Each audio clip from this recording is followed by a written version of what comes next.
नमस्ते प्रणाम, आप सब देख रहल बानी भोजपुरी प्लस। तो आज के ई खबर बा भोजपुरी फिल्म दिल लागल दुपट्टा वाली से पार्ट 2 के बारे में, जो में यश मिश्रा और शिविका दीवान के साथ अवधेश मिश्रा जैसन शानदार कलाकार बाड़े। और ट्रेलर एकर लगभग 3 दिन पहले गिरिराज म्यूजिक यूट्यूब चैनल पर रिलीज भइल बा, जो के डायरेक्टर सुजीत वर्मा बाड़े, प्रोड्यूसर मुकेश गिरी जी बाड़े। तो कहानी कुछ ऐसन बा, फिल्म में दिखाल गया बा कि एगो डाकू बनल बा जो कि यश मिश्रा जी बाड़े, ओकर पूरा परिवार के तबाह कर दिया गया बा।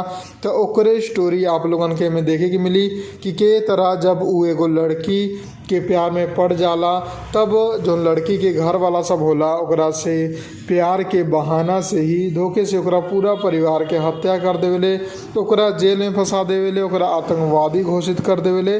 तब जाके उ एगो डाकू के भेष धारण करेला और सबसे बदला लेवेला। कहानी बहुत ही पुराना आप लोगन के लागत हुई और हैलो पुराने बा, काहे से कि कुछ भी नया आप लोगन के में देखे के ना मिली। बस वह एक्शन, थोड़ा बहुत रोमांस और हो सके फिल्म में थोड़ा बहुत शायद कॉमेडी भी होखे, लेकिन फिल्म में कुछ भी नया देखे के ना मिली आप लोगन के। ई ट्रेलर देखला से ही पता लाग रहल बा। तो आप लोग अगर ट्रेलर देखेला चाहता नहीं तो गिरिराज म्यूजिक पर जाके देख सकता नहीं। फिल्म के नाम बा दिल लागल दुपट्टा वाली से पार्ट 2।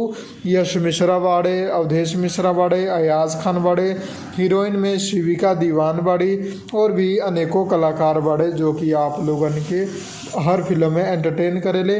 तो कलाकार बहुत अच्छा बाड़े, लेकिन स्टोरी कुछ नया ना रखल गईल बा।